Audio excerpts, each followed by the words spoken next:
Hi guys, welcome to குரு ராகா சேட்டைகள். இன்றைக்கி வந்து ராகி சீஸ் குழி பணியாரம் தான் நம்ம பண்ண போகிறோம். ஃபஸ்ட்டு இங்கே ராகி மாவு 1 கப்பு, கோதுமை மாவு 1/2 கப்பு, அரிசி மாவு 1/2 கப்பு போட்டுக்கோங்க.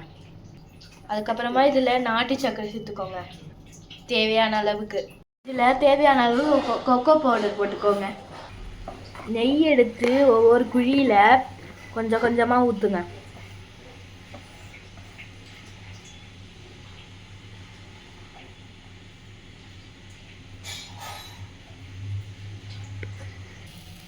பாதி பாதி போட்டுட்டு அதில் சீஸ் கொஞ்சம் கொஞ்சமாக வச்சுட்டு வாங்க. இதில் வைக்க ஊற்றிட்டேன்.